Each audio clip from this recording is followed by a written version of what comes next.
இன்றைக்கி பார்த்திங்கன்னா காலையிலேருந்தே நியூஸில் சொன்ன மாதிரி எங்கள் ஊரில் தொடர்ந்து மழை பெஞ்சு ஊரே ஒரு மாதிரி நச நசன்னு வெளியில் சண்டே அதுவுமா எந்த ஒரு நான்வெஜ்ஜுமே வாங்க முடியாத மாதிரி பண்ணிடுச்சு. அதனால இன்றைக்கி ஒரு சிம்பிளான ஒரு லன்ச் ரெசிபி தான். என்னென்னு பார்க்கலாமா?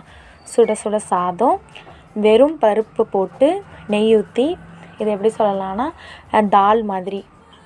அதுக்கப்புறம் நெத்திலி கருவாடு வறுவல், மாங்காய், அதுக்கப்புறம் லைட்டாக வத்தல்.